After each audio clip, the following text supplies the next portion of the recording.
Okay? In general usage, a human being, i.e. a natural person, though by statute term may include a firm, labor organizations, partnerships, associations, corporations, legal representatives, trustees in bankruptcy, or receivers. That's what a person is. Well, right, so it's saying may include. So you guys use the worst of whatever it is in this book.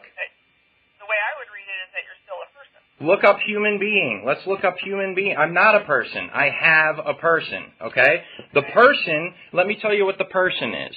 The person is the paperwork that was set up by your birth certificate, okay? Your birth certificate did not create, it's not a record of a baby being born. What your birth certificate is it is the record of the creation of a corporate entity. And then you are contracted basically at birth to represent this entity, okay? Now, if you look up grammar rules, you'll find out that regular names, okay, they're capitalized, and then the rest is lowercase, correct? Yes. Okay? Now, there are no grammar rules whatsoever for all uppercase words. Okay. Which means it's a fiction, okay? So the name, all right, whenever you have whenever it's used by any agent of government, is used in all capital letters. They tell you that they call the name, you think it's you because obviously there's no difference in the sound between all capital letters and lowercase and caps, okay? And that's how they get you, okay? Now what happened was back in 1871, all right, after the Civil War, there was never an end declared to the Civil War. All right. In 1871, a fraudulent document was written up. It was a counterfeit of the Constitution that was in 1787, and they called it the Constitution of the United States of America. The Constitution for the United States of America. All right. For means for the benefit of. Of means you're subservient to. Do you understand that? Okay? Now, what happened is the original Constitution only has 13 amendments. All right? Persons did not come up until the 14th Amendment. Okay? The 14th Amendment created persons, and then the government proceeded to make people think that they were persons. All right. Now, what happened is that the North was about to lose. All right. They were about to lose the war, and Lincoln pulled in the bankers from Britain. All right, and came up with this ingenious plan. All right, to get the slaves to fight for the North. Okay. They did not want to lose track of the slaves, however. So what they did is they set up a dummy corporation incorporated in Britain called United States Federal Corporation. You can look it up, Title 28, let's see, towards the bottom there, Title 28, 3002, all right? And it's towards the bottom, number 15, and it will define United States Federal Corporation as a corporation. Okay? Now, at that time, what they did was they placed the states beneath the federal government. Okay? The states are supposed to be in authority over the federal government. That's why we set it up. When we came over here, right, we were supposed to have kings and queens. We were kings and queens. We didn't want a king. We didn't want to be taxed. We wanted to be free. Okay. All right? And therefore, we set up a federal government which was only supposed to be a figurehead. It wasn't supposed to have hardly any power whatsoever. Okay? And the states were supposed to be higher authority than the federal government. The 1871 Constitution flips that. And it puts the federal government in charge of over all of the states. So what I'm saying is that when you guys talk about your oath to the Constitution of the United States of America, you are now an enemy in the field because you've rebelled against the Republic. Because you've now said that basically the states can, even though you don't know any of this, all right, and they know you don't know any of this, but they still use it all against you. And all judges know this stuff. Every single judge knows this stuff. Go ahead. I have something in. Go ahead. So apparently in the text message or whatever it was sent to your ex, where you said that you were going to, where is it? I'm sorry. That you were going to shoot anybody that comes to your door.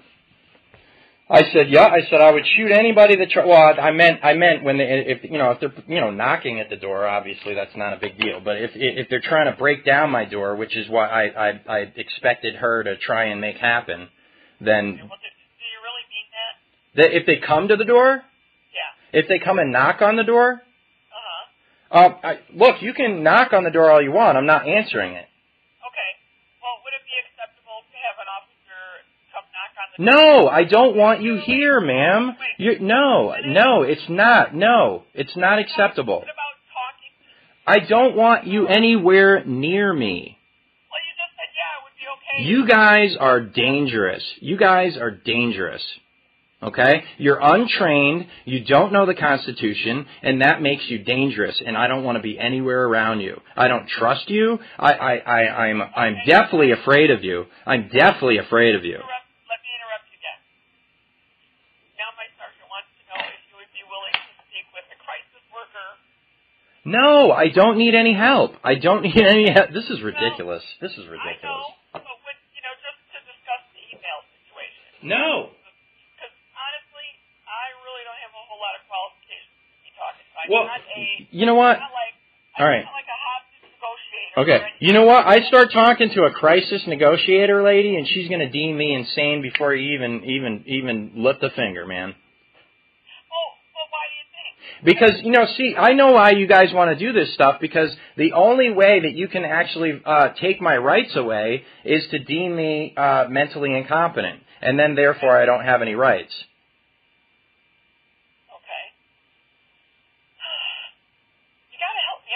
Why do I have to help you out? I want you to help me out and leave me alone. I'm your authority.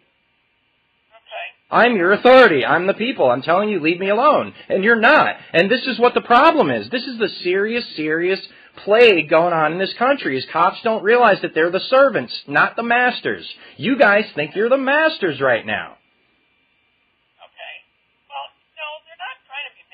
I told you multiple times, ma'am, and are you trying to piss me off? I've told you multiple times, leave me alone, don't come to my door, I don't want to talk to you, you have no right to make any kind of a medical decision about me whatsoever. And neither does anyone else, okay? Because I have harmed nobody, and I'm not going to harm anybody either.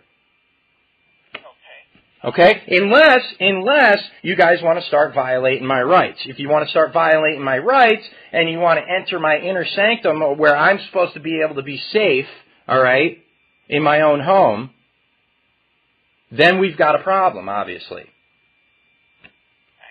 You don't have a right to force your way in here. Agreed? Yes. Okay, thank you. I'm very happy that you agreed to that. I understand what you're saying, is what I'm saying. I understand what you're saying. Look, you can go around, we can go around and around and around and around, and you just obviously have no idea who you're dealing with, because over my dead body, you guys can talk to me. How's that? Okay, what were they want me to ask you what your intentions were when you sent that email to your ex. Look, you know what? I sent it because I was upset. I'm done now, and a half hour after, actually 5 minutes after I sent it, I felt better and I was fine then. Okay, she's got my son. Okay, I can't believe that this is. She's not even afraid of me. Okay, she's just trying to make my life a living hell. I lived with that woman for 3 years. I never laid a finger on her. I never yelled in her face. I never got mean or anything like that, or mean or nasty with her for 3 years. Okay? She has no reason whatsoever to think that I would ever harm her. And she knows that I was just venting, and I vented like that many times when I was with her. Okay, so you were just venting. I was just venting. So she won't let you see your child? She won't let me see my son. Okay, so you were just venting, and 5 minutes after you sent that message, you were fine? Yeah.